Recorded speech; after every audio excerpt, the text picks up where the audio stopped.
Hi everyone. आप सबके बहुत सारे कमेंट आ रहे थे कि सीटेट के एग्जाम को क्लियर करने के लिए मैंने कौन सी बुक पढ़ी, मेरी स्ट्रेटजी क्या थी, मैंने प्रीवियस ईयर कहाँ से किए थे, मैं कितने घंटे पढ़ाई करती थी। इस तरीके से बहुत सारे कमेंट जो है वो सीटेट के एग्जाम को क्वालिफाई करने के लिए क्या क्या मैंने किया, तो ये सब कमेंट आ रहे थे। तो मैंने सोचा कि सब कमेंट का आंसर करना पॉसिबल नहीं होता है, तो एक वीडियो बना दी जाए और उस एक वीडियो में आपके सारे जितने भी डाउट है वो सारे के सारे क्लियर कर दिए जाए। तो देखिए, सबसे पहले तो मैं आप लोगों को बता दूं कि सीटेट का एग्जाम जो होता है वो एक क्वालिफाइंग एग्जाम होता है। इस एग्जाम के लिए हम लोगों को ज्यादा प्रिपरेशन की जरूरत नहीं रहती है। अगर आप लोग 1 से 2 महीना बहुत ही अच्छे से प्रिपेयर कर लेते हैं तो आपका सीटेट आराम से क्लियर हो जाएगा, क्योंकि ये सब क्वालिफाइंग एग्जाम है। बहुत सारे कैंडिडेट ऐसे होते हैं वो ये सोचते हैं कि हम टॉप कर जाए, तो देखिए टॉप करने जैसा इस एग्जाम में कुछ भी नहीं है। आप लोगों को टॉप नहीं करना है एग्जाम में, क्योंकि ये क्वालिफाइंग एग्जाम है। अगर आप लोग 90 नंबर लाते हैं, 90 नंबर लाने होते हैं हम लोगों को इस एग्जाम के लिए, अगर आप लोग 90 नंबर लाते हैं तो भी आप क्वालिफाइंग है। अगर आप लोग 150 में से 150 मार्क लेकर आते हैं तो भी आप लोगों का ये सिर्फ एग्जाम क्वालिफाई ही माना जाएगा। तो आप लोगों को इस एग्जाम को लेकर ज्यादा डरने की जरूरत नहीं है कि आप लोग इस एग्जाम के लिए कितना पढ़े कितना नहीं पढ़े। मैं आप लोगों को इस एग्जाम के लिए 5 ऐसे टिप्स बताने वाली हूँ, यानी जो मैंने खुद ने किया है। 5 ऐसी चीजें जो अगर आप लोग भी उन 5 चीजों को फॉलो कर लेते हैं तो आप इस एग्जाम को आराम से क्वालिफाई कर सकते हैं। तो देखिए, मैं एक एक करके आप लोगों को डिटेल में बताऊंगी। सबसे पहले मैंने क्या किया था इस एग्जाम को क्लियर करने के लिए। सबसे पहले तो मैंने किया था सिलेबस डाउनलोड। सिलेबस डाउनलोड का मतलब है मैंने सीटेट की वेबसाइट खोली, उसके ऊपर मैं गई और मैंने पेपर 1 पेपर 2 दोनों के लिए सिलेबस को डाउनलोड किया। डाउनलोड करने के बाद में मैंने उसको पूरा एकदम अच्छे से देखा कि सिलेबस है क्या, क्योंकि कई बार क्या होता है कि हम लोग कोई भी हम लोगों को बताता है कि ये पढ़ लीजिए ये पढ़ लीजिए वो पढ़ लीजिए, तो हम कुछ भी पढ़ने लग जाते हैं। लेकिन देखिए, किसी भी एग्जाम के लिए हम लोगों को ऐसा नहीं है कि कुछ भी पढ़ना है। हम लोगों को प्रॉपर एक सिलेबस निकालना है, सिलेबस को देखना है कि सिलेबस में क्या है। बिना सिलेबस के कोई एग्जाम की प्रिपरेशन नहीं होती है। तो इसके लिए भी हम लोगों को सिलेबस को देखना है, अच्छे से देखना है क्या सिलेबस में कौन कौन से सब्जेक्ट में क्या क्या पूछा जा रहा है। अच्छे से सिलेबस को देखा। उसके बाद में मैंने देखा इसके प्रीवियस ईयर क्वेश्चन पेपर। तो मैंने प्रीवियस ईयर क्वेश्चन पेपर कहाँ से किए थे, तो देखिए वो भी मैंने सीटेट की वेबसाइट पर ही डाउनलोड किए थे। सीटेट की वेबसाइट पर गई थी, वहीं से मैंने चेक किए थे। चेक करने के बाद यानी 2011 से ये पेपर होना स्टार्ट हुआ है। 2011 से लेकर 2022 तक के जितने भी सीटेट के पेपर थे वो सारे के सारे मैंने डाउनलोड कर लिए। एक एक करके मैंने पेपर जो है वो देखा, यानी 2-3 दिन मुझे लगे थे। थोड़ी दिक्कत हुई थी मुझे, क्योंकि ऑनलाइन चीजें देखने में हम लोगों को थोड़ी दिक्कत रहती है। तो मैंने वो सारी, क्योंकि लेकिन ऑनलाइन जो हमें ऑफिशियल वेबसाइट पर मिल रही है वो एकदम ऑथेंटिक होती है, सही होती है। अगर हम कहीं और सोर्स से पढ़ते हैं तो वो अलग चीज रह जाती है। अगर हम लोग ऑथेंटिक सोर्स से पढ़ते हैं तो आई थिंक वो चीज ज्यादा बेटर रहती है। तो उसके बाद में मैंने क्या किया, सारे प्रीवियस ईयर डाउनलोड किए, एक एक करके मैं प्रीवियस ईयर रोज देखती थी। उसके बाद में मैंने भी यहाँ वहां पूछा बहुत सारे लोगों को, तो सब लोगों ने मुझे यही सजेस्ट किया था कि हम लोगों को कोई बुक इसके लिए परचेज करने की, अलग से कुछ भी खरीदने की जरूरत नहीं है। तो मैंने बोला बिना बुक के किस तरीके से प्रिपरेशन की जा सकती है।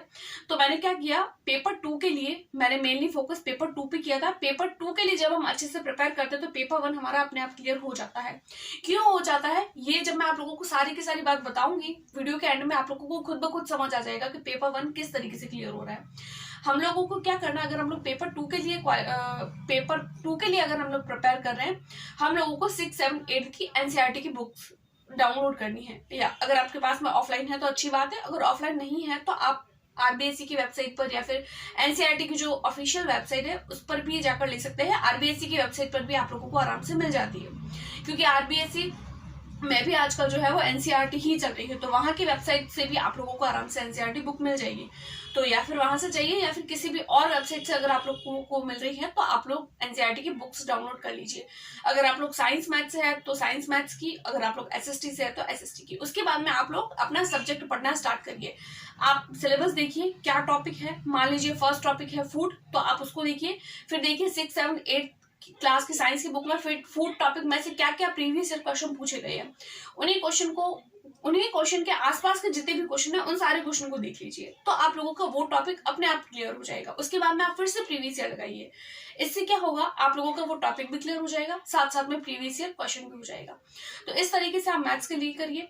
ये तो हो जाती है साइंस और मैथ्स यानी अपने सब्जेक्ट की बात। उसके बाद में आता है आप लोग अपने लैंग्वेज वाले पोर्शन को किस तरीके से करेंगे, यानी हिंदी और इंग्लिश। तो देखिए, हम लोगों को पता है सीटेट के एग्जाम में लैंग्वेज में ग्रामर नहीं पूछी जाती है। अगर पूछी जाती है तो पैसेज पूछे जाते हैं, हिंदी में भी पैसेज आते हैं, इंग्लिश में भी पैसेज आते हैं। अगर कोई और भी सब्जेक्ट आपने लिया है लैंग्वेज के बतौर तो भी उसमें भी पैसेज ही आते हैं। मैं हिंदी और इंग्लिश की बात करूंगी क्योंकि मेरे वही थे। तो अगर मैं हिंदी इंग्लिश की बात करूं तो इसमें पैसेज पूछे जाते हैं, ग्रामर पूछी जाती है, पैसेज के कॉन्टेक्स्ट में पूछी जाती है, अलग से ग्रामर नहीं आती है कि कोई भी अलग से ग्रामर का टॉपिक दे दिया। कई बार कैंडिडेट क्या करते हैं, अलग से ग्रामर पढ़ते हैं, बहुत डीप में चले जाते हैं, बल्कि बाद में उन्हें पता चलता है कि ग्रामर में से तो क्वेश्चन ही नहीं आया। तो हमें ग्रामर पढ़ के अपना टाइम खराब नहीं करना है। तो हमें क्या करना है, तो हमारे पास में प्रीवियस ईयर क्वेश्चन पेपर तो है, हमें क्या करना है, मान लीजिए अगर मैं हिंदी की बात करूं तो हिंदी के एक प्रीवियस ईयर को लेना है, उसका एक पैसेज आप लोगों को डेली सॉल्व करना है, पैसेज को पढ़ना है, उसी को सॉल्व करना है, क्योंकि 2011 से लेकर 2022 तक के बहुत सारे आप लोगों के पास में जो है वो पैसेज इकट्ठे हो गए होंगे, क्योंकि एक पेपर में 2 पैसेज होते हैं, 2 हिंदी के 2 इंग्लिश के।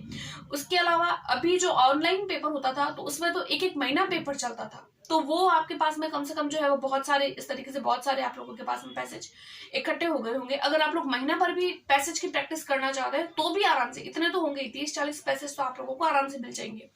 तो आप लोगों को पैसेज की प्रैक्टिस करनी है, एक हिंदी का एक इंग्लिश का, सिर्फ पैसेज की प्रैक्टिस करिए, आप लोगों का लैंग्वेज वाला पोर्शन अपने आप हो जाएगा। उसके बाद में हम बात करें साइकोलॉजी की, तो देखिए साइकोलॉजी के लिए भी अगर आप लोग जो है वो प्रीवियस ईयर क्वेश्चन देखते हैं तो आप लोगों के लिए ज्यादा बेहतर रहेगा। मान लीजिए आप लोगों का कोई भी टॉपिक है, मान लीजिए जीन पियाजे वाला टॉपिक है, कोहलबर्ग से है, वाइगॉस्की, ये 3 ऐसे मेन टॉपिक होते हैं, इसमें से ही क्वेश्चन जो है वो आगे पीछे घूमते रहते हैं, चाहे वो सब्जेक्ट की पेडागोजी हो या फिर जो है वो साइकोलॉजी हो, इन दोनों सब्जेक्ट में।